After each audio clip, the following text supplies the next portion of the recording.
घंटों का काम होता है वो मिनटों में आपका हो जाएगा। तो मिनटों में आप पीपीटी बना पाएंगे, मिनटों में आप म्यूजिक को जनरेट कर पाएंगे। म्यूजिक के साथ साथ अगर आप कोई पोइट्री लिखना चाहते हैं, पोइट्री आप लिखना चाहते हैं, तो वो भी आप एआई की हेल्प से पोइट्री भी लिख सकते हैं, कोई गाना लिख सकते हैं। फिर उस गाने को आवाज भी दे सकते हैं, देन उस आवाज के साथ साथ म्यूजिक भी उसमें एड ऑन किया जा सकता है। ठीक है। और साथ ही साथ इन सारे कंटेंट को आप अपने लिए यूज भी कर सकते हैं। सपोज आपने कोई वीडियो वीडियो बनाना चाहें, वीडियो भी बना सकते हैं। ऑडियो बनाना चाहें, ऑडियो क्लिप्स भी तैयार कर पाएंगे आप। तो ये बहुत सारी चीजें हैं जो आप एआई के थ्रू आप कर पाएंगे। लेकिन इन सबके लिए, क्योंकि ये सेशन मुझे आज जो सेशन मिला है वो 1 घंटे का सेशन मिला है, 8 से 9। तो इस 8 से 9 में हम आज बेसिक्स की बात करेंगे। मे बी कुछ लोग जो पहले से चैट जीपीटी यूज कर रहे हैं, या पहले से जो थोड़ा बहुत एआई का यूज कर रहे हैं, तो मे बी वो बोर हो सकते हैं। बट हमारा हमारा पर्पज आपको बोर करना नहीं है। हमारा पर्पज है उस बिल्कुल बैक बेंचर जिसको बिल्कुल भी एआई नहीं आता है, उसको उस जीरो से उठा के हीरो तक पहुंचा।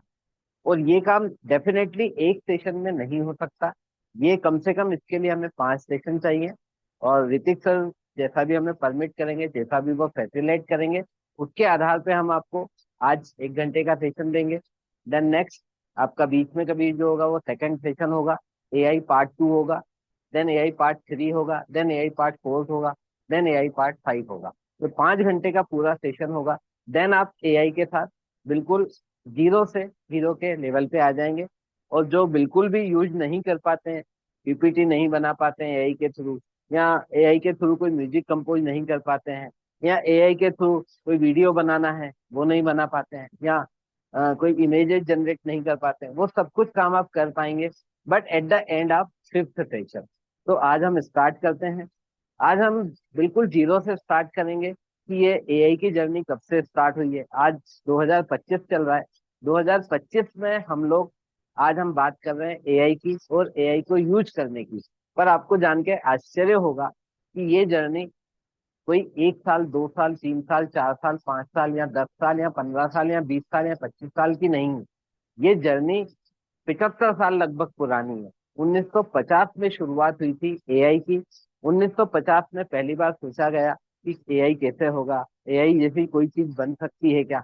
और 1950 से लेके वो जर्नी स्टार्ट हुई है। और आज हमारे सामने है वो वर्षों की मेहनत, उन हजारों लोगों का इसमें कंट्रीब्यूशन है, जिन्होंने इस पे काम किया, जिन्होंने इस पे रिसर्च किया, जिन्होंने इसको डेवलप किया, जिन्होंने इसको डिजाइन किया, जिन्होंने इसकी पूरी आर्किटेक्चर बनाया, जिन्होंने इनका पूरा सिस्टम बनाया।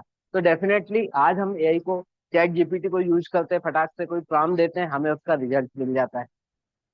लेकिन ये जर्नी इतनी आसान नहीं थी। ये जर्नी है पूरे पिछले 75 साल की। तो आज हम थोड़ा बहुत एआई की जर्नी की बात करेंगे, एआई के बेसिक्स की बात करेंगे, एआई के फीचर्स की बात करेंगे, एआई की कैपेबिलिटीज की बात करेंगे, एआई के एडवांटेज डिसएडवांटेज की बात करेंगे। थोड़ा बहुत हम एआई को यूज करना भी सीखेंगे। और साथ ही साथ आने वाले और सेशंस में हम जितना भी मैंने अभी आपको बताया है, वो सारा कुछ हम इन 5 सेशंस में पूरा करेंगे। और ये पूरा 5 घंटे का सेशन होगा। बट आज हमारे पास 1 घंटे का जो निर्धारित समय है, उस निर्धारित समय के अनुसार हम आज अपना पहला एक इंट्रोडक्टरी पार्ट इसका पूरा करेंगे।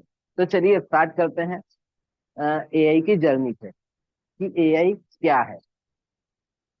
देखिए, तो आज का हमारा सेशन रहेगा what is AI and it's capabilities with example. AI क्या है, उसकी कैपेबिलिटीज क्या है, और उसके साथ हम कुछ एग्जांपल्स की भी बात करेंगे। तो सबसे पहले इंट्रोडक्शन ऑफ एआई।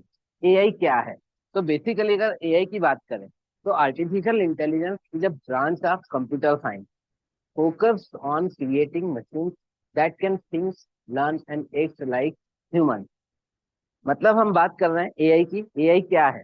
तो एआई क्या है? एआई एक ब्रांच है किसकी? कंप्यूटर साइंस की। कंप्यूटर साइंस की ब्रांच है जिसका मेन फोकस क्या है? ऐसी मशीन्स को बनाना, ऐसी मशीन्स बनाना जो कि एक इंसान की तरह थिंक यानी सोच सके, इंसान की तरह सीख सके, और इंसान की तरह काम कर सके, एक्ट कर सके। मतलब think, learn and act like human.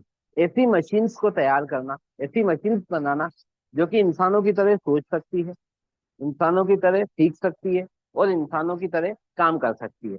Basically हम अगर बात करें इंटेलिजेंस और आर्टिफिशियल इंटेलिजेंस, तो दोनों में डिफरेंस क्या है? देखिए, इंटेलिजेंस यानी जो हमारे पास, जो हमारे ब्रेन है, वो दैट इज ओरिजिनल इंटेलिजेंस। हम जो भी कुछ सोचते हैं, हम बहुत सारे काम हम देखते हैं, कुछ देखने से हम सीख जाते हैं, कुछ हम सुनने से सीख जाते हैं, कुछ समझने, कुछ हम अपने आसपास का एनवायरनमेंट को ऑब्जर्व करते हैं, ऑब्जर्व करने से सीख जाते हैं, कुछ हम किसी दूसरे व्यक्ति को कुछ काम कर रहा है उसको काम करते हुए देखते हैं, तो उसको ऑब्जर्व करके भी हम काम करना सीख जाते हैं।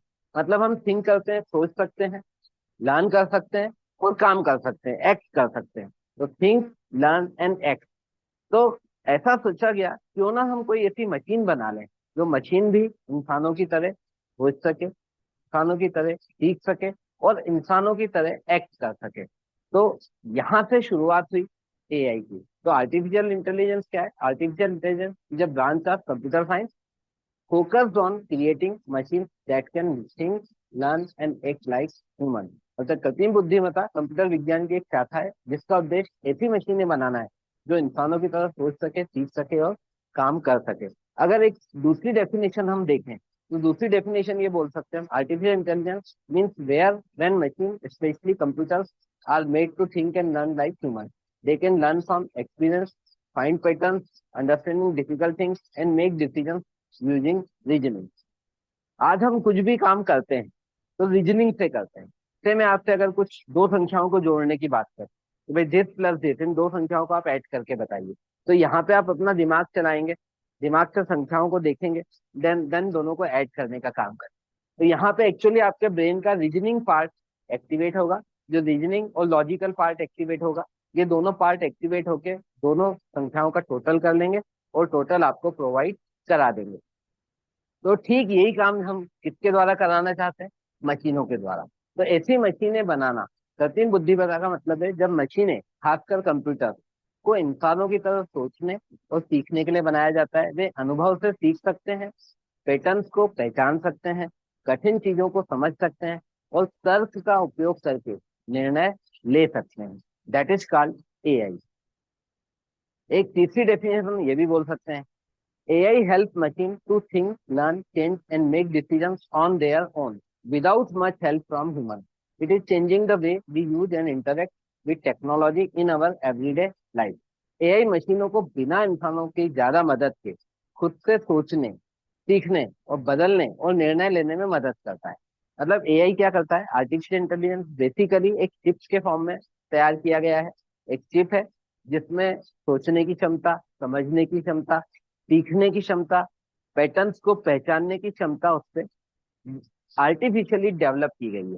That's why it is called artificial intelligence. एक चिप फॉर्म में, और वो चिप कहाँ लगी हुई है? सुपर कंप्यूटर्स जो है हमारे, या जो हमारे सर्वर्स हैं, उन सर्वर्स में वो चिप इंस्टॉल की गई है।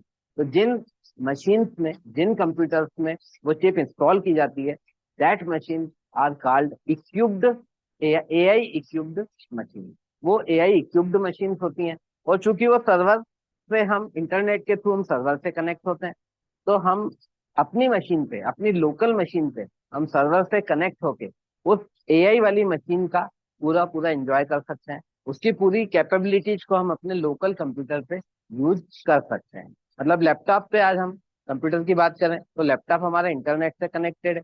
देन उस इंटरनेट कनेक्टेड है सर्वर से, और सर्वर क्योंकि इक्विप्ड है एआई चिप से, तो वो AI machine, AI enabled machine है सर्वर। और आज हम इंटरनेट के थ्रू उसको अपने लैपटॉप में यूज कर रहे हैं। तो इस तरीके से क्या होगा, हमारा लैपटॉप भी आर्टिफिशियल मशीन बन जाता है। आर्टिफिशियल इंटेलिजेंस से इक्विप्ड मशीन हमारा लैपटॉप भी बन जाता है। या हम अपने मोबाइल पे यूज करते हैं तो हमारा मोबाइल भी इंटरनेट के थ्रू सर्वर से कनेक्टेड है, तो हमारा मोबाइल भी एआई इक्विप्ड डिवाइस बन जाता है। इस तरीके से हम मोबाइल के ऊपर या लैपटॉप के ऊपर या डेस्कटॉप के ऊपर हमारे एआई को हम यूज कर सकते हैं। नेक्स्ट हम बात करेंगे हिस्ट्री की, कि ये स्टार्टिंग, आखिर एआई की स्टार्टिंग हुई क्या है। तो सबसे पहले 1950 में डॉर्मोथ वर्कशॉप हुई थी। डॉर्मोथ में एक वर्कशॉप हुई थी। उस वर्कशॉप में पहली बार आर्टिफिशियल इंटेलिजेंस वर्ड का यूज किया गया। तब पहली बार साइंटिस्ट जो वहां पे थे, उन साइंटिस्ट में से एक साइंटिस्ट ने पहली बार इस वर्ड का यूज किया, आर्टिफिशियल इंटेलिजेंस। उसने बताया कि भाई जैसा हमारा इंसानी दिमाग होता है वैसा के वैसा हम कंप्यूटर में भी बनाना चाहें तो बन सकता है, क्योंकि माइक्रो प्रोसेसर कंप्यूटर में होता है। तो माइक्रो प्रोसेसर में ही हम कुछ एडिशनल कंपोनेंट जोड़ के, कुछ एडिशनल डेटा उसको दे के हम उसको इक्विप कर सकते हैं इंटेलिजेंस की तरह। तो 1950 में पहली बार सोचा गया आर्टिफिशियल इंटेलिजेंस के बारे में।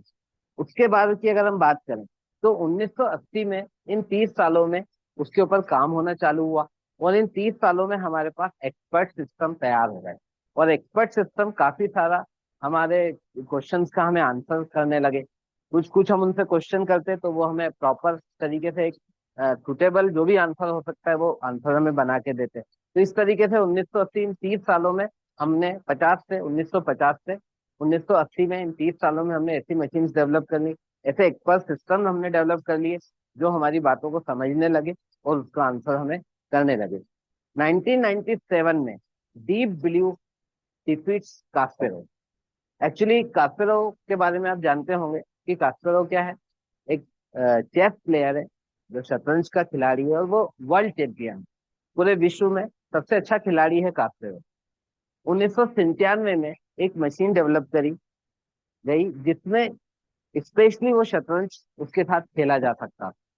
तो एक तरफ इंसान खेलता था और दूसरी तरफ मशीन खेलती थी। मतलब एक तरफ इंसान खेलेगा, देन सेकंड जब चांस आएगा तो कंप्यूटर खेलेगा। तो कंप्यूटर के साथ चेस खेलने की कंपटीशन रखी गई, और उस कंपटीशन में वर्ल्ड चैंपियन को बिठाया गया कास्पेरोव। तो 1997 में पहली बार ऐसा हुआ कि उस वर्ल्ड चैंपियन को उस मशीन ने हरा दिया।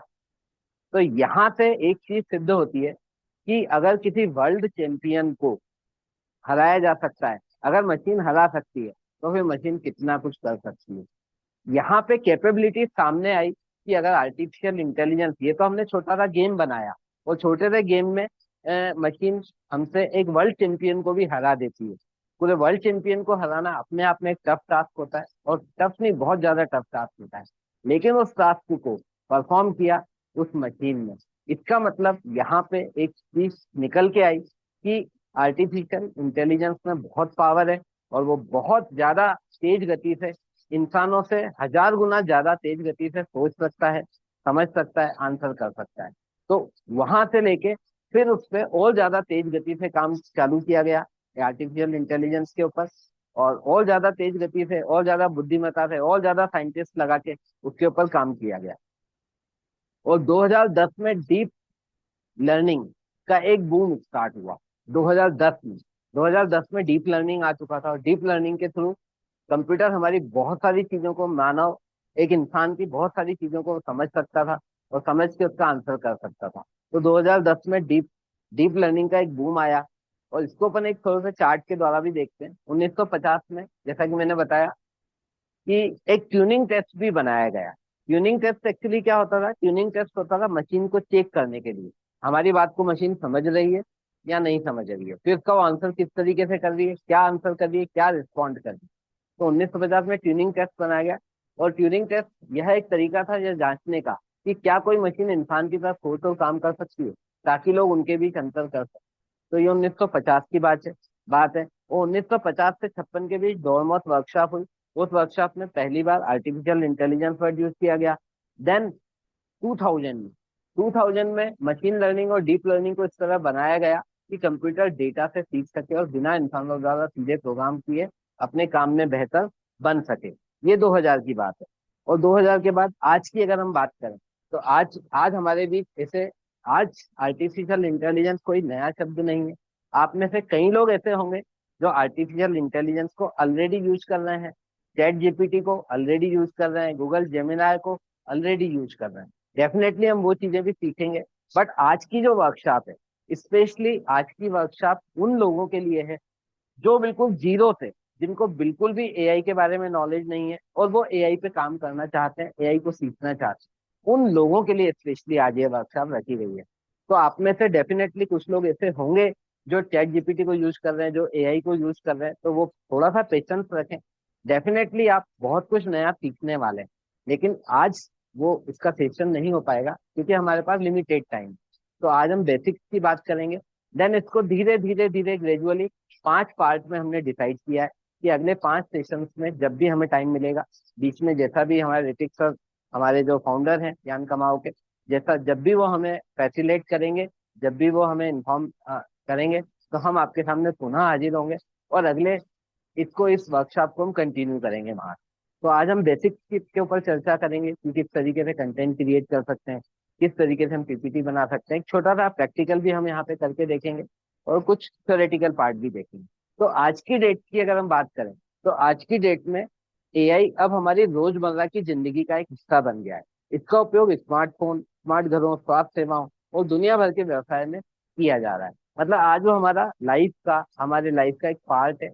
और एआई डेफिनेटली आज हमारे जीवन में आ चुका है और हर पल हमारे साथ वो रह रहा है। इवन आज की डेट में अगर हम स्मार्ट टीवी एलेक्सा की बात करते हैं, हम एक एक जमाना था जब हम टीवी को रिमोट नाम की चीज नहीं हुआ करती थी, हम स्विच ऑन ऑफ करके हम ऑन ऑफ करते थे। देन एक जमाना आया रिमोट का, कि रिमोट से हम स्विच ऑन करते थे, स्विच ऑफ करते थे टीवी को, चैनल्स को हम चेंज करते थे। और आज की डेट में रिमोट भी आउटडेटेड हो चुके हैं। आज की डेट में एलेक्सा आ चुका है। आज की डेट में हमारे सामने ये एलेक्सा है जिसको हम सिर्फ कमांड देते हैं, सिर्फ कमांड देके हम उसको बोलते हैं भाई हमें ये वाला चैनल दे, इस Alexa please go to this channel. हम एक कमांड देते हैं और वो कमांड हमारा टीवी के पास जाता है, एंड देन एआई के इस कमांड के थ्रू हमारे सामने वो चैनल खुल जाता है। मतलब आज हमें रिमोट की भी जरूरत नहीं रही है, केवल वॉइस कमांड देके हम टीवी को ऑपरेट कर लेते। तो ये क्या है, this is a part of AI. ये भी एक एआई का ही पार्ट है। जैसे हम एलेक्सा को कमांड देते हैं please go to Vivek Bindra YouTube channel, तो यूट्यूब पे वो जाएगा, यूट्यूब ऑन करेगा, देन यूट्यूब पे विवेक बिंद्रा का चैनल हमारे सामने प्रेजेंट कर। तो this is part of AI, ये एआई का ही एक पार्ट। तो आज ये हमारी जिंदगी का क्या हो चुका है, हिस्सा बन चुका है एआई। चलिए अब हम आगे बढ़ते हैं।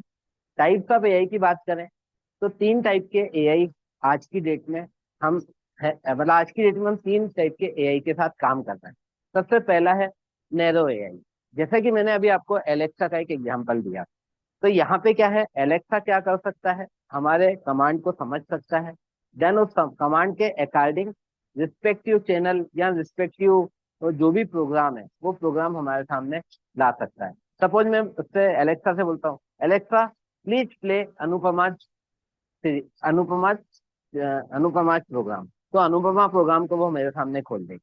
सपोज मैं उससे बोलता हूँ जनक का प्रोग्राम बताइए, एलेक्सा प्लीज जनक का प्रोग्राम चालू कीजिए, तो वो जनक का प्रोग्राम चालू कर देगा। दैट मीन्स हम किसी भी चैनल पे एलेक्सा के थ्रू जा सकते। लेकिन यहाँ पे एक लिमिटेशन है कि एलेक्सा से हम कोई कंटेंट क्रिएट नहीं करा सकते। हम उसको ये नहीं बोल सकते कि भाई प्लांट्स कितने प्रकार के होते हैं, तो उसका एलेक्सा हमें आंसर नहीं देगा। मीन्स एलेक्सा एक ऐसा एआई है जो कि एक लिमिटेड काम के लिए बनाया गया है, एक पर्टिकुलर काम के लिए बनाया गया है। तो इस टाइप के एआई को हम बोलते हैं नैरो एआई।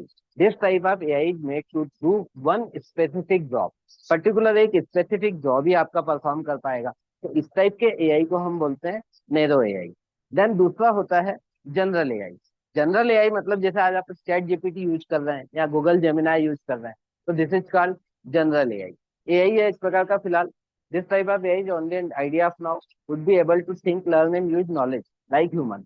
हम उसको कमांड दे सकते हैं, कमांड के थ्रू हम उससे आंसर दे सकते हैं। अब तीसरे टाइप का एआई होता है that is super AI. Super AI की बात करें तो सुपर एआई एक ऐसी टेक्नोलॉजी है जो कि इंसानों से हजारों गुना ज्यादा तेज गति से काम करती है। मतलब आज की डेट में अगर हम बात करें तो सुपर एआई एक इंसान से 1000 गुना ज्यादा आगे काम करता है। मतलब हमसे भी आगे की स्टेप में वो काम करता है। तो इसका मतलब क्या हुआ, इंसान का ब्रेन तो बहुत लिमिटेड काम कर पाता है, पर ये इंसान के ब्रेन से भी हजारों गुना आगे काम करेगा। तो डेफिनेटली सुपर एआई भी एक पार्ट है एआई का। तो इस तरीके से एआई के टाइप्स की बात करें तो narrow AI, general AI and super AI. Next अब बात करते हैं हम कोर कैपेबिलिटीज ऑफ एआई, कि एआई की क्या कैपेबिलिटी है। तो नंबर 1 नेचुरल लैंग्वेज प्रोसेसिंग। एक जो नेचुरल लैंग्वेज होती है, हिंदी हुआ, इंग्लिश हुआ, पंजाबी हुआ, सिंधी हुआ, उर्दू हुआ, ये सब नेचुरल लैंग्वेज है जिसमें हम कम्युनिकेट करते हैं। तो इन नेचुरल लैंग्वेज को एआई कम्युनिकेट कर सकता है, इन लैंग्वेजेज में प्रोसेसिंग परफॉर्म कर लेता है।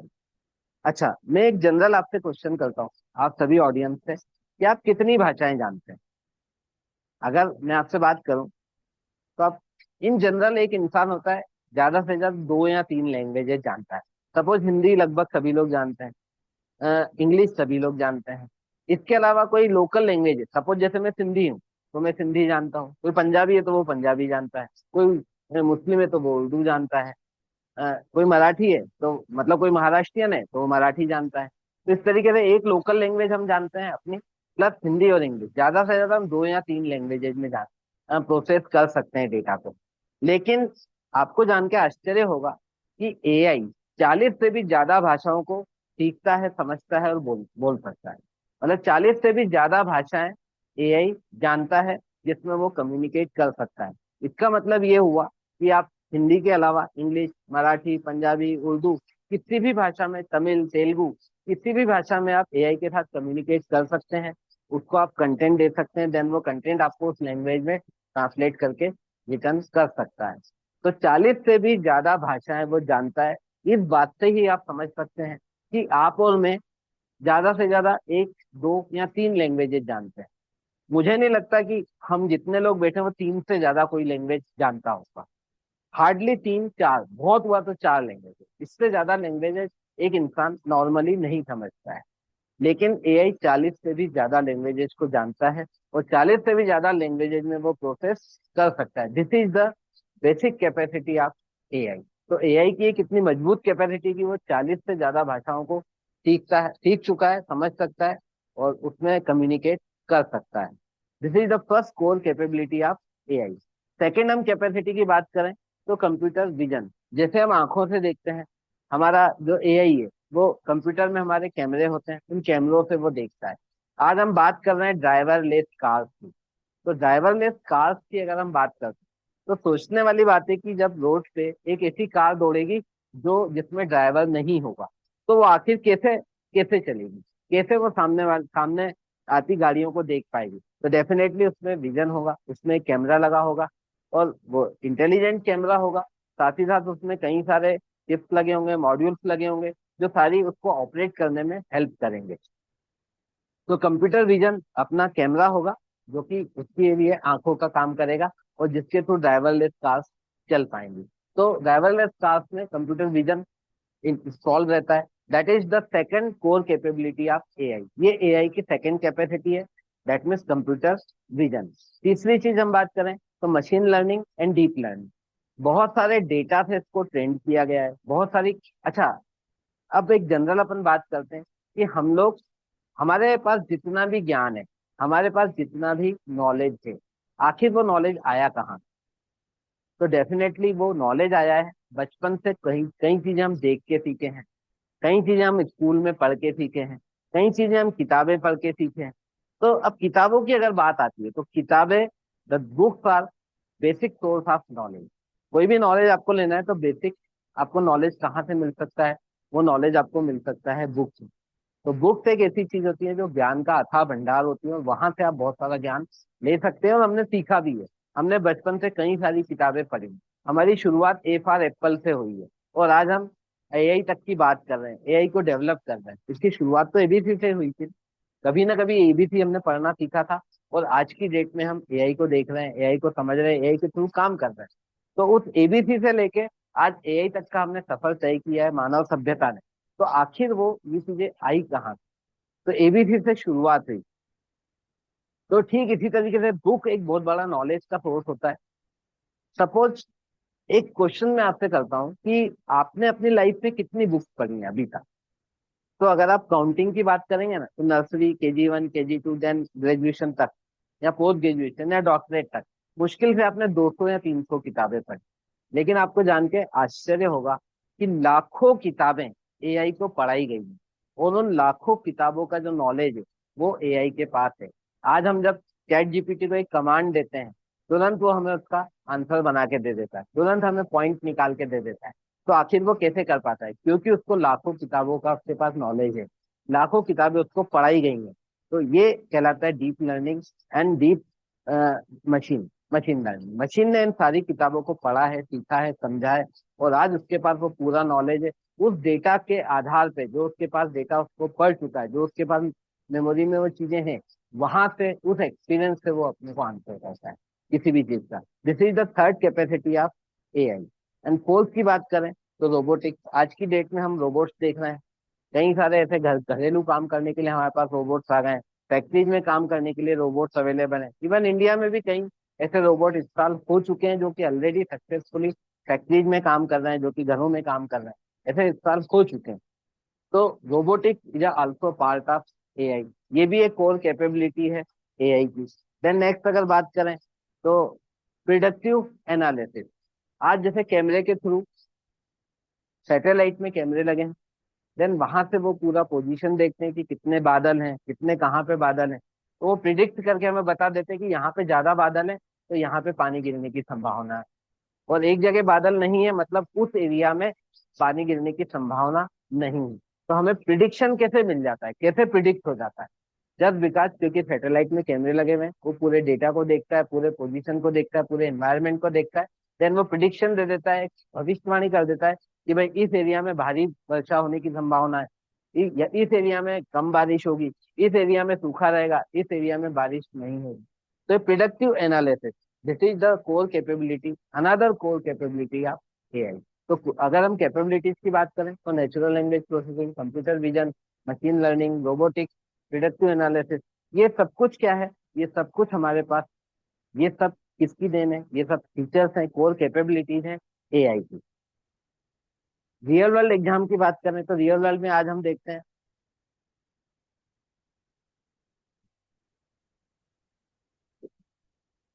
Virtual assistant. जैसे आज हम टीवी ऑपरेट करते हैं तो एलेक्सा को कमांड देते हैं, तो एलेक्सा को कमांड देते हैं, वो चैनल हमारे सामने आ जाता है। This is type of viral virtual, this is type of virtual assistant. Then next बात करें, सेल्फ ड्राइविंग कार्स आज की डेट में आ चुकी हैं। भले इंडिया में अभी ऑपरेट नहीं हो रही हैं, बट दुबई में हुआ, यूएस में हुआ, यहाँ पे इस टाइप की कार्स आ चुकी हैं और सक्सेसफुली रन हो रही हैं। तो self driving cars is another example of, another real example of AI. Next हम बात करें हेल्थ केयर में। हेल्थ केयर में आज की डेट में कई ऐसी मशीन्स आ चुकी हैं जो कि हमारे रेटिना को स्कैन करती हैं। रेटिना को स्कैन करके देन हमारा पूरी पोजीशन अंदर की उसको क्लियर हो जाती है, और एक बार डिटेल रिपोर्ट निकाल के दे देती है केवल आंखों के रेटिना को स्कैन करके। आपके बॉडी में क्या कमी है, कौन सा विटामिन की कमी है, कौन सा आपको बीमारी है, या किस बीमारी की क्या स्टेज है, तो पूरा detail report 100 page, 200 page, 500 page की रिपोर्ट तक आप हेल्थ केयर सेक्टर में आप एआई के थ्रू जनरेट कर सकते हैं। तो this is another real example of health care. अब अगर नेक्स्ट बात करें तो फाइनेंस। आज हम शेयर मार्केट की बात करते हैं। शेयर मार्केट में ऐसे ऐसे ऐप आ चुके हैं, ऐसे सॉफ्टवेयर आ चुके हैं जो आपको एक प्रिडिक्शन दे देते हैं कि भाई इस शेयर का पिछला रिकॉर्ड देखते हुए ये अब शेयर यहाँ तक ऊपर जा सकता है, यहाँ तक नीचे जा सकता है। तो आपको खरीदने के लिए एक रिकमेंडेशन दे सकता है, बेचने के लिए एक रिकमेंडेशन दे सकता है। तो ये सब चीजें वो कैसे कर पाता है? जस्ट बिकॉज क्योंकि उसके पास डेटा है, जस्ट बिकॉज उसकी क्योंकि उसके पास कैपेबिलिटी है सीखने की, समझने की, देखने की, और चीजों को प्रिडिक्ट करके एनालिसिस करने की। तो ये फाइनेंस में, शेयर मार्केट में हम आज बहुत सारे ऐप देख रहे हैं जो कि हमें प्रिडिक्शन देते हैं, जो कि हमें रिकमेंडेशन करते हैं कि भाई यहाँ पे इस शेयर को खरीदा जा सकता है, यहाँ पे इस शेयर को बेचा जा सकता है। All these are subject to market risk. एक चीज होती है कि मार्केट में रिस्क है, उस चीज को ध्यान में रखते हुए वो रिकमेंडेशन देता है, but subject to, all these are subject to market risk. मैं ऐसा बिल्कुल नहीं बोल रहा हूँ कि आप इन ऐप को यूज करिए, ऐप का आप यूज कर सकते हैं, देख सकते हैं, समझ सकते हैं, बाकी खरीदने बेचने का निर्णय आपका खुद का होगा, इसके लिए आप स्वयं जिम्मेदार होंगे। This is all subject to market risk.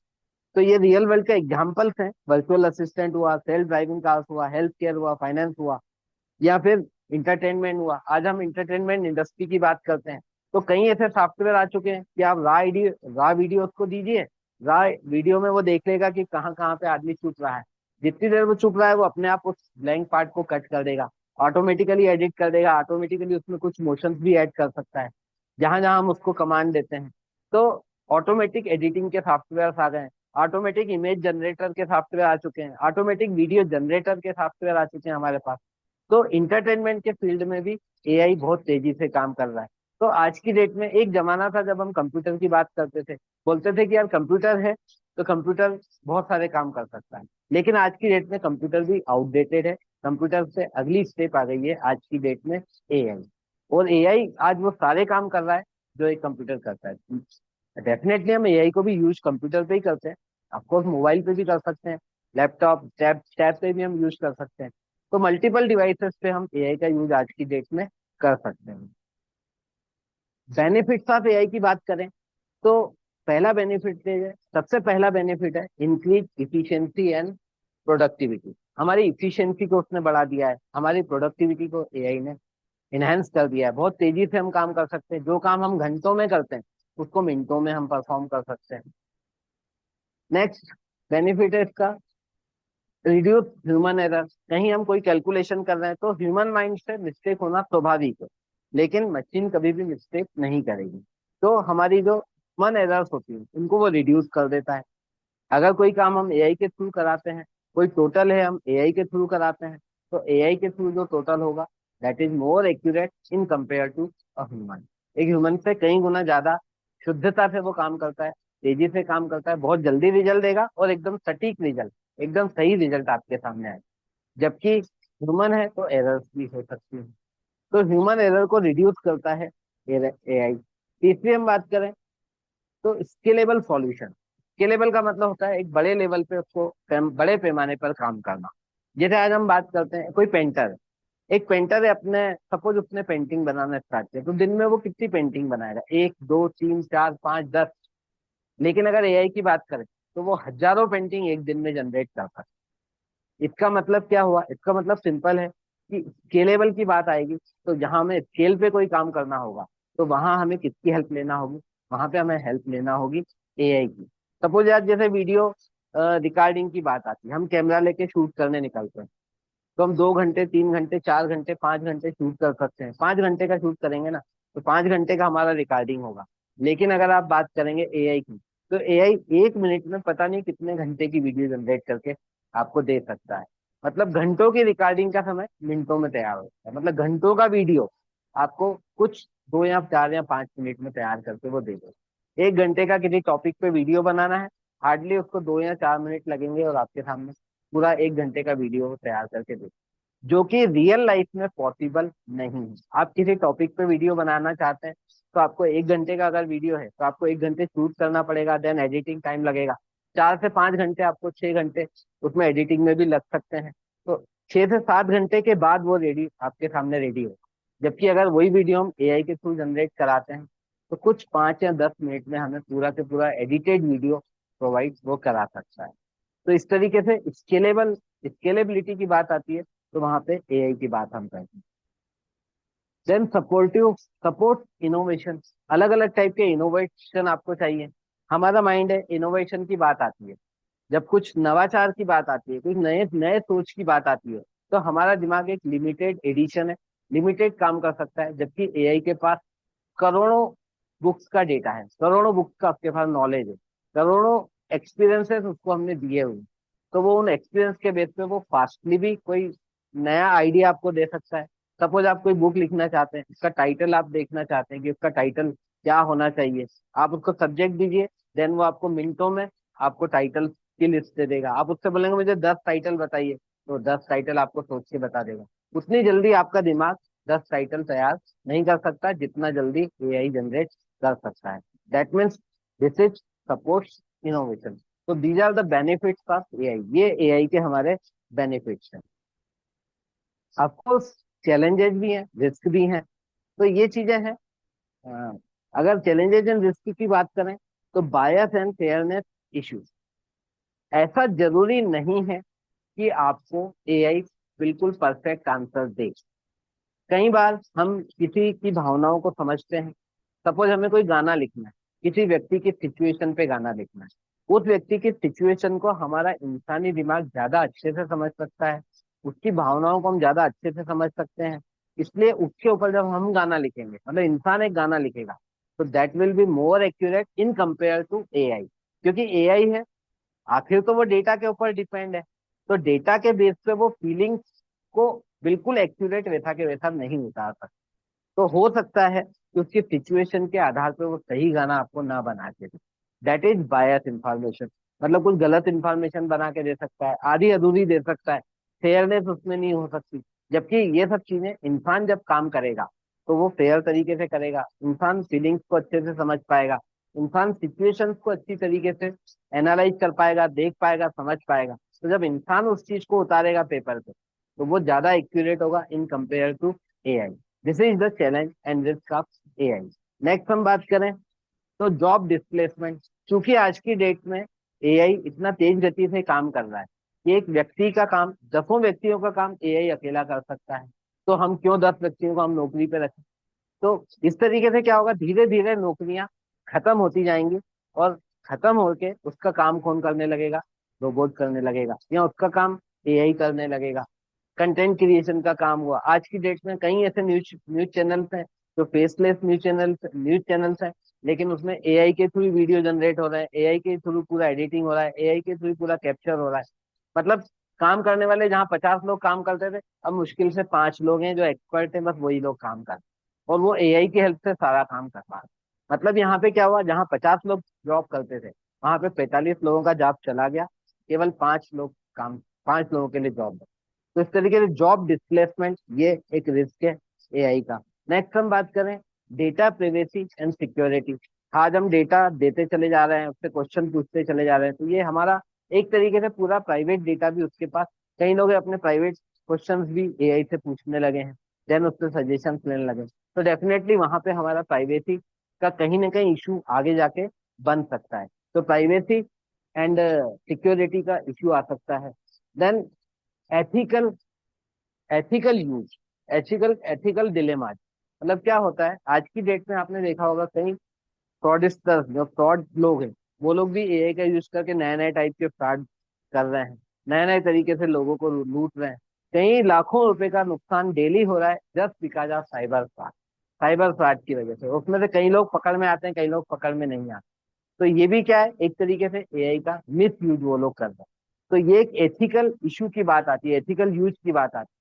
तो बहुत कम लोग हैं जो एथिकली इसको यूज करते हैं, कई लोग उसको मिस यूज भी करते हैं। तो मिस यूज भी आगे जाके एक बहुत बड़ा इशू बनने वाला है। हालांकि उसके अभी से उसके पीछे भी काम चल रहा है।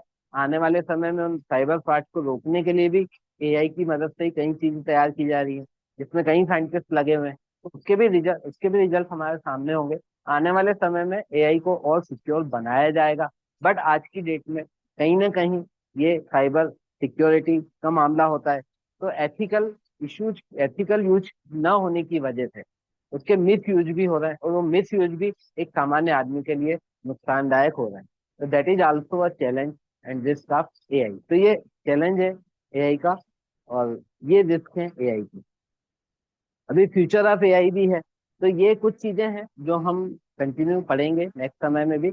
अब आज कुछ छोटा सा एक डेमो हम करेंगे, प्रैक्टिकली एक डेमो करेंगे, जिसमें हम कोई भी एक टॉपिक दे के उसको हम टॉपिक देके उस टॉपिक पे हम एक पीपीटी तैयार करेंगे। डीप डीप 1 मिनट आया मैं केवल।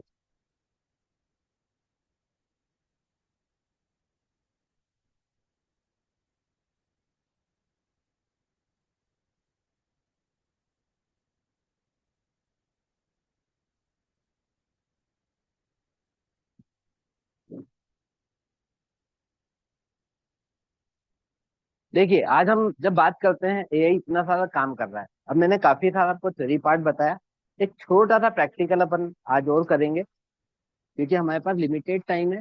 ऑलरेडी 20:40 यानी 8:40 हो रहा है, अब हमारे पास 20 मिनट हो रहे हैं। तो इस 20 मिनट में हम कुछ प्रैक्टिकल करेंगे, क्योंकि थ्योरेटिकल आदमी थ्योरेटिकल नॉलेज से जनरली बोर होने लगा। तो एक छोटा सा डेमो हम करेंगे कि कैसे हम एक छोटा सा प्रॉम्प्ट लेके हम घंटों, जो जिस पीपीटी को बनाने में हमें घंटों लगते हैं, उस घंटों की मेहनत को कुछ मिनट में हम तैयार कर सकते हैं। देखिए, सबसे पहले तो कनेक्ट कर लेता हूँ मैं 1 मिनट इंटरनेट से इसको।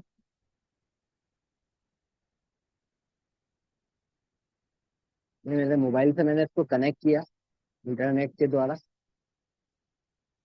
1 मिनट बस कनेक्ट हो जाए।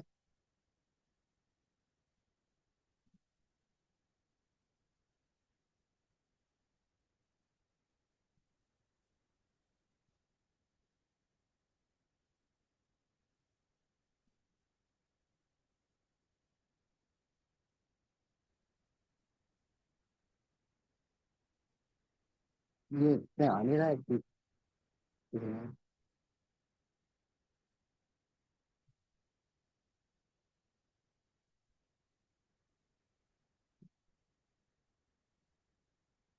रखो।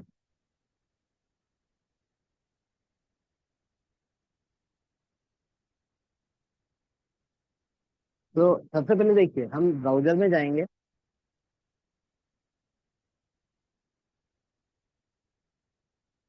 ये हमने ब्राउजर गूगल क्रोम हमने स्टार्ट किया। गूगल क्रोम में मैं अपने ये अकाउंटिंग गुरु मेरा अकाउंट बना हुआ है, इस गामा में गया। इसमें एक गामा ऐप होता है, GAMA, GAMA, गामा.APP। अगर आप यहाँ पे देख पा रहे हैं तो GAMA, गामा.APP, ये एक वेबसाइट है, आप नोट कर सकते हैं सभी। गामा.ऐप, एक्चुअली जो गामा वेबसाइट होती है, ये एक वेबसाइट है और AI ड्रिवन वेबसाइट है। इसके थ्रू आप पावर पॉइंट का प्रेजेंटेशन बना सकते हैं। इसके थ्रू आप वेबसाइट बना सकते हैं। इसके थ्रू आप सोशल मीडिया की पोस्ट बना सकते हैं। इसके थ्रू आप डॉक्यूमेंट्स बना सकते हैं। कोई किसी भी चीज के ऊपर आपको डॉक्यूमेंट बनाना है, कोई PDF फाइल बनानी है, आप इसको टॉपिक दे दीजिए, उस टॉपिक के ऊपर ये पूरी के पूरा डॉक्यूमेंट आपको बना के दे देगा। आप इसको एक छोटा सा प्रॉम्प्ट दे दीजिए, उस प्रॉम्प्ट के बेस पे आपको पूरा के पूरा PPT बना के दे देगा। आप इसको प्रॉम्प्ट दे दीजिए, टॉपिक दे दीजिए, टॉपिक के आधार पे ये आपको डायरेक्टली उस टॉपिक के ऊपर सोशल मीडिया पोस्ट बना के दे देगा। आप इसको टॉपिक दे दीजिए, उस टॉपिक पे आपको पूरी के पूरी वेबसाइट बना के दे देगा। तो बहुत सारी चीजें इस गामा.ऐप के थ्रू की जा सकती हैं। अब गामा.ऐप की जब बात आती है तो सबसे पहले हमें GAMA गामा.APP पे जाना है। गामा.APP पे जब आप जाएंगे तो आपको लॉगिन पूछेगा। आप अपनी ईमेल आईडी उसमें डालिए। क्योंकि यहाँ पे मेरी ईमेल आईडी है इसलिए डायरेक्ट खुल गया। आपको ईमेल आईडी पूछेगा, देन कंटिन्यू पे आप क्लिक कीजिए, ईमेल आईडी डाल के पासवर्ड डालिए, कंटिन्यू कीजिए। पासवर्ड डाल के लॉगिन हो जाएगा। लॉगिन हो जाने के बाद ये आपको इंटरफेस दिखेगा। ये इसका होम पेज है। होम पेज इस तरीके से आपके सामने आ जाएगा। और जब आपको जब भी कोई नई PPT बनानी है, नॉर्मली PPT बनाना एक घंटों का काम हो, 2 घंटे, 4 घंटे, 6 घंटे, 10 घंटे, 12 घंटे तक लग सकते हैं, सब्जेक्ट टू कितना आपका मटेरियल है, कितने आपको स्लाइड्स उसमें बनानी है। लेकिन यहाँ पे अगर आप देखेंगे तो मुश्किल से कुछ सेकंड्स में, कुछ मिनटों, 1 या 2 मिनट में, ज्यादा से ज्यादा 1 या 2 मिनट में हमें पूरी की पूरी PPT जनरेट करके दे देता है। सपोज जैसे अब हमें PPT बनानी है तो बनाएंगे कैसे? तो पहले लॉगिन कर लिया। लॉगिन करने के बाद आपका ये इंटरफेस आ जाएगा। इंटरफेस आने के बाद आपको यहाँ पे क्रिएट न्यू ऑप्शन दिखेगा। क्रिएट न्यू ऑप्शन पे आपको क्लिक करना है। क्रिएट न्यू ऑप्शन पे जब आप क्लिक करेंगे तो आपके सामने 4 ऑप्शन आएंगे। पहला ऑप्शन आएगा जनरेट, दूसरा ऑप्शन आएगा पेस्ट इन टेक्स्ट, तीसरा ऑप्शन आएगा इंपोर्ट फाइल और URL, और चौथा ऑप्शन आएगा जनरेट फ्रॉम टेम्पलेट। ये 4 चीजें हैं। मतलब अगर आपको PPT बनानी है तो या तो आप सबसे पहले जनरेट पे क्लिक करके एक प्रॉम्प्ट दे सकते हैं। जनरेट पे हम क्लिक करेंगे और प्रॉम्प्ट दे देंगे कि हमें किस चीज की PPT बनानी है। उस PPT का हम सब्जेक्ट मैटर दे देंगे और उसको बता देंगे कि हमें ये PPT बनानी है। तो प्रॉम्प्ट देके हम आप इसका पूरा PPT जनरेट कर सकते हैं। दूसरा हो सकता है पेस्ट इन टेक्स्ट। आपके पास ऑलरेडी कुछ टेक्स्ट है, वो टेक्स्ट आप यहाँ पे पेस्ट कर दीजिए। देन उस जो भी आप टेक्स्ट यहाँ पे पेस्ट करेंगे, उस टेक्स्ट से वो PPT बना के आपको दे देगा। तीसरा तरीका होता है इंपोर्ट फाइल। सपोज कोई आपके पास PDF फाइल है, उस PDF फाइल में कोई सब्जेक्ट लिखा हुआ है, उस PDF फाइल को आपको कन्वर्ट करना है पावर पॉइंट प्रेजेंटेशन में। PPT फाइल आपको बनानी है, प्रेजेंटेशन बनाना है। तो वो फाइल आप यहाँ पे इंपोर्ट कर दीजिए। क्लिक करके फाइल का नाम पूछेगा, फाइल आप इंपोर्ट कर दीजिए। कुछ सेकंड्स में फाइल अपलोड हो जाएगी। एंड देन उस अपलोडेड फाइल को वो रीड करेगा। वो रीड करके कुछ ही सेकंड्स में आपके सामने पूरा के पूरा प्रेजेंटेशन बना के दे देगा उस PDF के अकॉर्डिंग। और चौथा होता है जनरेट फ्रॉम टेम्पलेट्स। कुछ टेम्पलेट्स होती है, वो टेम्पलेट भी बनी हुई टेम्पलेट है, उन टेम्पलेट को आप क्लिक कीजिए। देन आपको सब्जेक्ट डालिए, देन उसके आधार पे आपको PPT बना के दे देगा। तो आज के सेशन में हम लोग जनरेट की बात करेंगे। देखिए सबसे पहले हम जनरेट पे क्लिक करेंगे। ये मैंने जनरेट पे क्लिक किया। अब ये यहाँ पे आपको एक बॉक्स दिख रहा होगा जहाँ पे वो बोल रहा है describe what would you like to make. आप क्या बनाना चाहते हैं, उस चीज का हमें यहाँ पे प्रॉम्प्ट देना है। सपोज मुझे टाइम मैनेजमेंट के ऊपर एक प्रेजेंटेशन देना है। मेरे पास बहुत सारे स्टूडेंट हैं जो कि मेरे को टाइम मैनेजमेंट का एक सेमिनार होने वाला है, फिजिकल फॉर्म में होने वाला है। वहाँ पे कुछ 100-200 बच्चे बैठने वाले हैं, 100-200 स्टूडेंट बैठने वाले हैं, और मुझे उनको बताना है कि टाइम मैनेजमेंट क्या होता है और टाइम मैनेजमेंट का क्या इंपॉर्टेंस होता है, टाइम मैनेजमेंट की क्या टेक्निक्स होती हैं। तो टाइम मैनेजमेंट के ऊपर मुझे उनको प्रेजेंटेशन देना है। तो अब मुझे टाइम मैनेजमेंट के ऊपर प्रेजेंटेशन पीपीटी चाहिए। तो मैं यहाँ पे सिंपल लिखूंगा, what is time management. What is time management, benefits of time management, benefits of time management and technique, technique of time, techniques of time management. देखिए मैंने सिंपल एक क्वेश्चन यहाँ पे दिया है, what is time management, time management क्या है, benefits of time management, time management के बेनिफिट्स क्या हैं, and techniques of time management, time management की क्या टेक्निक्स हैं। जस्ट मैंने एक केवल प्रॉम्प्ट दिया है और प्राइम दे के जनरेट आउटलाइन, आपको यहाँ पे क्लिक करना है जनरेट आउटलाइन पे। ये जनरेट आउटलाइन पे मैंने जस्ट क्लिक किया और इसने आउटलाइन जनरेट करना स्टार्ट कर दिया।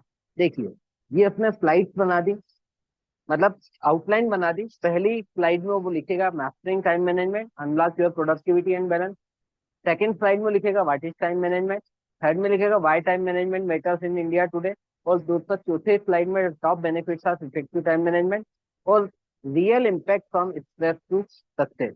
ये उसने 5 स्लाइड्स बनाए। और छठी स्लाइड में techniques, reverse planning, technique 2 time blocking, technique 3 top 3 daily priority, additional tips to maximize your time, and 10th slide take control of your time, transform your life. ये उसने 10 हमें आउटलाइन बना के दे दी। अब इन आउटलाइन में अगर आप कुछ चेंज करना चाहते हैं तो क्लिक कीजिए और वहां पे आप अपना कंटेंट डाल सकते हैं, अपना कुछ मैटर अगर डालना चाहते हैं तो वो कर सकते हैं। अदरवाइज आप सिंपली जनरेट पर क्लिक कर दीजिए। ये टोटल 10 कार्ड का मतलब है कि ये 10 स्लाइड आपको बना देगी। 1 कार्ड इक्वल्स 1 स्लाइड। और गामा के बहुत सारे वर्जन होते हैं। ये जो पहला वर्जन है वो फ्री वर्जन होता है, जिसमें आप मैक्सिमम 10 स्लाइड का प्रेजेंटेशन बना सकते हैं। उसके बाद इसका एक प्लस वर्जन होता है जो कि लगभग 500 रुपये महीने के आसपास इसका चार्ज होता है। तो उसके थ्रू आप 20 स्लाइड एट ए टाइम, मतलब एक सिंगल फॉर्म देके 20 स्लाइड तक जनरेट कर सकते हैं। देन उसके बाद प्रो वर्जन होता है, और भी वर्जन होते हैं इसके। तो कई सारे वर्जन को आप अलग अलग अपने यूज के हिसाब से आप वर्जन ले सकते हैं। अदरवाइज फ्री वर्जन में भी इसमें 10 स्लाइड का प्रेजेंटेशन बन जाता है। सपोज आपका कोई प्रेजेंटेशन 20 स्लाइड का है, तो पहले आप 10 का एक बार बना लीजिए, फिर 10 का दूसरी बार में बना लीजिए, 10-10 करके दोनों को बाद में मर्ज कर दीजिए। तो इस तरीके से आप 20, 30, 40 का भी फ्री वर्जन में भी आप यूज कर सकते हैं। अब यहाँ पे हमें सिंपली जब हमने उसको प्रॉम्प्ट दिया, प्रॉम्प्ट क्या दिया, what is time management, time management क्या है, benefits of time management and techniques of time management. हम उससे बोलना चाहते हैं टाइम मैनेजमेंट का कॉन्सेप्ट बताइए, बेनिफिट्स बताइए और उसकी टेक्निक्स बताइए। तो उसने आउटलाइन ये बना के दे दी। आउटलाइन में अगर कुछ चेंजेस करना है तो आप चेंज कर सकते हैं, जैसा कि मैंने आपको बताया था। और उसके बाद फाइनली आपको क्लिक करना है जनरेट। अच्छा, इसमें नीचे कुछ और चीजें भी आती हैं कि आपको टेक्स्ट को मिनिमल रखना है, कम से कम टेक्स्ट आप चाहते हैं, या फिर कंसाइज चाहते हैं, थोड़ा बहुत टेक्स्ट भी हो, थोड़े बहुत इमेजेस भी हो, या आप कोई डिटेल में चाहते हैं, या एक्सटेंसिव बहुत ज्यादा डिटेल चाहते हैं। अगर आपको बहुत ज्यादा डिटेल में पीपीटी चाहिए तो एक्सटेंसिव कर दीजिए। एक थोड़ा बहुत आपको डिटेल चाहिए तो डिटेल में चले जाइए। अगर आपको कंसाइज चाहिए, थोड़ा बहुत इमेज रहे, थोड़े बहुत पॉइंट्स रहे, तो आप डिटेल में कंसाइज में चले जाइए। और अगर आपको बहुत कम टेक्स्ट चाहिए, इमेजेस ज्यादा चाहिए, कम से कम अगर टेक्स्ट चाहिए, तो आप मिनिमल पे चले जाए। जनरली आप अपनी रिक्वायरमेंट के अकॉर्डिंग इसमें मिनिमल, कंसाइज, डिटेल या एक्सटेंसिव का यूज कर सकते हैं। देन उसके बाद आती है थीम। ये आपके सामने अलग अलग टाइप की थीम वो प्रोवाइड करता है आपको। जैसे एक ये टाइटल, ये वाली थीम है, जाइपर है, बेसिक लाइट है, नाइटी स्काई है, प्रिज्म है, क्रीम है, ब्लू स्टील है। आपको किस टाइप का मतलब कलर कॉम्बिनेशन कैसा चाहिए, थीम किस टाइप की चाहिए। अगर डार्क थीम चाहिए तो आप ये ब्लू स्टील या नाइटी स्काई में जा सकते हैं। अगर आपको लाइट थीम चाहिए तो प्रिज्म में जा सकते हैं, इसमें थोड़ा पिंकिश रहेगा। अगर आपको क्रीम में चाहिए तो क्रीम कलर ज्यादा रहेगा, और ये थोड़ा सा हल्का सा डार्क इसमें ये रहेगा कलर। देन टाइटल, अगर बेसिक लाइट चाहिए तो व्हाइट कलर ज्यादा रहेगा उसमें। और अगर ये डाइपर लेते हैं आप तो इसमें ब्लू कलर और व्हाइट कलर का कॉम्बिनेशन रहता है। अपने रिक्वायरमेंट के हिसाब से जो भी आपको ठीक लगता है उसको आप सिलेक्ट कर सकते हैं। देखिए जैसे अभी हमने यहाँ पे ब्लू पे सिलेक्ट किया हुआ, सपोज हमें क्रीम चाहिए तो हम इस पे क्रीम पे क्लिक कर दिया, हम स्क्रीन पे क्लिक किया। और फाइनली उसके बाद यहाँ पे इमेजेस आपको किस तरीके की चाहिए, एआई इमेजेस चाहिए, ऑटो सिलेक्ट, इसमें जनरली ऑटो सिलेक्ट ही रखा जाता है। और फाइनली उसके बाद हम यहाँ पे जनरेट पे क्लिक करें। अब देखिए जनरेट पे मैंने क्लिक करना स्टार्ट किया। अब देखिए ये जनरेट करना स्टार्ट किया, अब ये आपकी पीपीटी को जनरेट करता है। हार्डली कुछ सेकंड लगेंगे, और कुछ सेकंड्स में पूरी की पूरी, ये देखिए ये इसने फर्स्ट स्लाइड बना दी, मास्टरिंग टाइम मैनेजमेंट। ये सेकंड स्लाइड बना दी, व्हाट इज टाइम मैनेजमेंट। उसके बाद ये उसने थर्ड स्लाइड बना दी, why time management matters. Then उसने फिर फोर्थ स्लाइड बना दी, top benefits of effective time management. Then उसने फिफ्थ स्लाइड बना दी, real impact from stress to success. Then उसने सिक्स स्लाइड बना दी, सेवन स्लाइड बना दी। इस तरीके से 10 स्लाइड बनाने में हार्डली 15 से 20 सेकंड का समय लगा, और ये पूरी की पूरी आपकी पीपीटी रेडी हो गई। पूरी पीपीटी रेडी हो जाएगी हार्डली कुछ सेकंड्स में। जबकि अगर आप मैनुअली टाइम मैनेजमेंट के ऊपर पीपीटी बनाने जाते तो पहले आपको सोचना पड़ता कि यार मेरी फर्स्ट स्लाइड क्या होगी, फिर उसका बैकग्राउंड क्या होगा, फिर उसका फ्रंट फ्रंट एंड क्या होगा, बैक एंड क्या होगा, देन उसके ऊपर मैटर क्या आएगा, फिर फर्स्ट स्लाइड का मैटर, देन सेकंड स्लाइड का मैटर, देन थर्ड स्लाइड का मैटर। अगर आप मैनुअली इसके ऊपर पीपीटी बनाने जाते, देखिए अपनी पीपीटी रेडी हो चुकी है, पूरी पीपीटी बन चुकी है, इसमें उसने इवन इमेजेस वगैरह भी ले ली। ये आपकी फर्स्ट स्लाइड है, mastering time management, unlock your productivity and balance, discover the transformative power of effective time management and learn how to achieve more with maintaining balance in your life. ये first हमारा slide है। Then ये हमारी second slide है, what is time management. देखिए what is time management में proper एक time management से रिलेटेड उसने इमेज ले ली, टाइम मैनेजमेंट का मीनिंग ले लिया, और उसका पूरा आपको डेफिनेशन टाइप बना के दे दिया। Then third, why time management matters in India today, आज की डेट में इंडिया में क्यों टाइम मैनेजमेंट जरूरी है, ये उसने बना के दे दिया। The top benefits of effective time management, क्या बेनिफिट्स क्या है इफेक्टिव टाइम मैनेजमेंट के, वो उसने बना के दे दिए। Then real impact from stress to success, stress से सक्सेस के लिए टाइम मैनेजमेंट बहुत जरूरी है, तो किस तरीके से 30 40 100% लिया जाए। रिवर्स प्लानिंग उसने बना के दे दिया। तो इस तरीके से अगर आप देखेंगे टाइम ब्लॉकिंग द 50-10 रूल बना के दे दिया, टॉप 3 डेली प्रायोरिटीज का रूल बना के दे दिया, additional tips to maximize your time बना के दे दिया, take control of your time transform your life, ये उसने लास्ट लाइन बना। तो इस तरीके से अगर आप ये मैनुअली अगर आप इस काम को करने को जाते, और मैनुअली अगर आप टाइम मैनेजमेंट के ऊपर पीपीटी बनाते, तो मुझे मेरे ख्याल से कम ये 2 से 3 घंटे का काम था। लेकिन 2 से 3 घंटे के काम को उसने 2 से 3 मिनट में हमें करके दे दिया। दैट मीन्स हमारे रेस्ट ऑफ टाइम, अगर 3 घंटे हमें लगने वाले थे तो 2 घंटे 57 मिनट हमारे सेव कर दिए टाइम मैनेजमेंट, मतलब इस एआई के थ्रू पीपीटी को जनरेट किया था। तो इस तरीके से एआई ने हमारे 3 घंटे के काम को मात्र 3 मिनट में, 3 मिनट भी पूरे नहीं लगे होंगे, 3 मिनट के अंदर अंदर ही उसने हमें करके दे दिया। तो इस तरीके से बहुत सारे घंटे आप बचा सकते हैं, अपनी इफिशियंसी को बढ़ा सकते हैं। और दूसरी बात, इतने सुंदर तरीके से पीपीटी बनाना शायद बहुत उसके लिए स्किल की जरूरत होती है। मतलब अगर किसी को पावर पॉइंट आता है, किसी को पूरा एडिटिंग आती है, किसी को ग्राफिक डिजाइनिंग आती है, तभी वो इतनी अच्छी पीपीटी बना सकता है। तो बहुत स्किल की जरूरत होती है। लेकिन यहाँ पर अगर आपने देखा हो तो मैंने सिंपल सा एक प्रॉम्प्ट दिया था कि टाइम मैनेजमेंट क्या है, टाइम मैनेजमेंट के बेनिफिट्स क्या है, और टाइम मैनेजमेंट की टेक्निक्स क्या है। केवल ये 3 पॉइंट मैंने लिखे, उसने सब कुछ बना के दे दिया। मतलब ना, अगर मुझे पावर पॉइंट काम करना नहीं आता है, अगर मुझे ग्राफिक डिजाइनिंग पे काम करना नहीं आता, तो भी मैं पीपीटी बनाने में समर्थ हो चुका हूँ। क्यों? क्योंकि मेरे पास एआई का पावर है। तो इस तरीके से गामा ऐप के थ्रू आप कुछ मिनट में ही पूरी पीपीटी बना सकते हैं। इवन केवल बना नहीं सकते, इसको डाउनलोड कर सकते हैं। यहाँ पे 3 डॉट्स आपके आएंगे, आपके आइकॉन, आपके लॉगिन आइकॉन के साथ में ये 3 डॉट्स है। इन 3 डॉट्स पे जब आप क्लिक करेंगे तो यहाँ पे आपको एक एक्सपोर्ट ऑप्शन मिलता है। ये एक्सपोर्ट ऑप्शन पे आप क्लिक करेंगे, और एक्सपोर्ट ऑप्शन पे आप क्लिक करके आपको ये पीपीटी कौन से फॉर्म में चाहिए। अगर आपको पीडीएफ फॉर्म में चाहिए तो आप एक्सपोर्ट टू पीडीएफ पे क्लिक कर दीजिए। अगर आपको पावर पॉइंट के फॉर्म में चाहिए, पावर पॉइंट की फाइल चाहिए, पीपीटी फाइल चाहिए, तो एक्सपोर्ट टू पावर पॉइंट कर दीजिए। अगर आपको गूगल स्लाइड के फॉर्म में चाहिए तो आप यहाँ पे क्लिक कर दीजिए एक्सपोर्ट टू गूगल स्लाइड। अगर आपको पीएनजी फॉर्म में चाहिए, इमेजेस फॉर्म में चाहिए, तो आप एक्सपोर्ट एज पीएनजी कर दीजिए। पीएनजी में क्या होगा, फोटो के फॉर्म में आपकी एक एक स्लाइड, पूरी 10 स्लाइड आपकी फोटो के फॉर्म में आ जाएंगी। और गूगल स्लाइड्स के फॉर्म में अगर चाहिए तो गूगल स्लाइड पे क्लिक कर दीजिए। पावर पॉइंट के पॉइंट फॉर्म में चाहिए, पीपीटी फाइल चाहिए, तो पीपीटी पे एक्सपोर्ट टू पावर पॉइंट पे क्लिक कर दीजिए। और अगर आप इसकी पीडीएफ चाहते हैं तो आप एक्सपोर्ट टू पीडीएफ कर दीजिए। अभी अपन इसमें एक्सपोर्ट टू पीडीएफ करके देखिए मैंने एक्सपोर्ट टू पीडीएफ पे क्लिक किया, ये एक्सप्लोर कर रहा है। देन कुछ सेकंड्स में ये पूरी पीडीएफ फाइल हमारी बनके तैयार हो जाएगी और रेडी हो जाएगी डाउनलोड होने। देखिए ये डाउनलोड के लिए रेडी हो गई।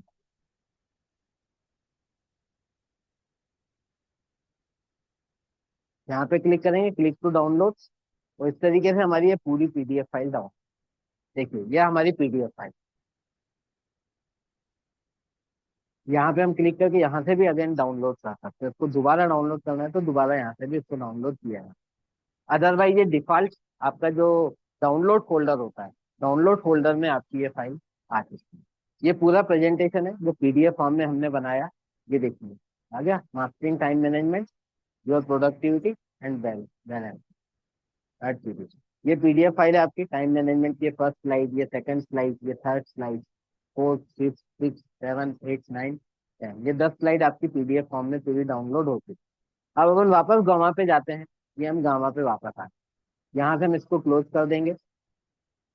देन यहाँ से अब ये, यहाँ पे हम जी, ये आपको दिख रहा होगा का होम पेज, यहाँ जी जी करके लिखा हुआ आता है। जी पे आप क्लिक करेंगे तो आप अगेन इसके होम पेज पे आएंगे। ये होम पेज पे हम आ चुके हैं। और जितनी भी हमने वेब इसमें जो भी पीपीटी बनाई थी वो सब यहाँ पे आपको नजर आ रहा है। ये सब मैंने पहले पीपीटी बना चुका हूँ। और अभी ये जो हमने पीपीटी बनाई थी, mastering time management, unlock your productivity and balance, ये पीपीटी हमारे सामने है। तो यहाँ से आप डायरेक्ट भी प्रेजेंट कर सकते हैं और एज वेल एज आपने जो डाउनलोड किया था, देखिए तो मिनिमाइज किया हमने। हम ये अपने माय कंप्यूटर में गए या दिस पीसी में गए, आपको पता होगा दिस पीसी या माय कंप्यूटर। यहाँ पे दिस पीसी में हम क्लिक करेंगे और यहाँ पे हमारा एक डाउनलोड फोल्डर है। डाउनलोड फोल्डर पे जब आप क्लिक करेंगे तो डाउनलोड फोल्डर में देखिए आपको मास्टरिंग टाइम मैनेजमेंट ये आपकी पीडीएफ फाइल मिल है। और यहाँ से आप डायरेक्ट भी इसको रन कर सकते हैं। ये डायरेक्ट मैंने रन किया, देखिए ये हमारी पीडीएफ फाइल थी। ये first, second, third, fourth, fifth, six, seven, eight, nine, 10, ये 10 स्लाइड का पूरा पीपीटी जो हमने बनाया था पीडीएफ फॉर्म में डाउनलोड हो चुका है। तो इस तरीके से this is the power of AI. ये एआई का पावर है कि हम घंटों के काम को कुछ मिनट्स में, कुछ सेकंड्स या कुछ मिनट्स में ही परफॉर्म कर सकते हैं।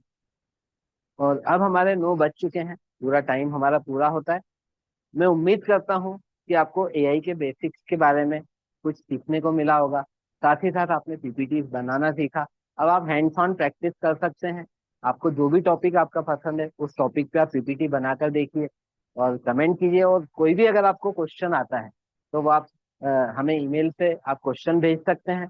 उस क्वेश्चन को भी हम आपको रिस्पॉन्ड करेंगे, आपको प्रॉपर हम आंसर देने की पूरा पूरा प्रयास करेंगे। और आने वाले समय में, ये हमारा फर्स्ट सेशन था, आने वाले समय में इसको गामा ऐप को हम और भी एक्सप्लोर करेंगे। कैसे हम गामा ऐप के थ्रू वेबसाइट बना सकते हैं, कैसे हम गामा ऐप के थ्रू सोशल मीडिया की पोस्ट बना सकते हैं, कैसे हम गामा ऐप के थ्रू कोई डॉक्यूमेंट बना सकते हैं, ये सारी कुछ चीजें हम आने वाले समय में अगले सेशंस में कवर करेंगे। टोटल एआई के ऊपर 5 सेशंस होंगे। आज ही हमारा पहला सेशन था।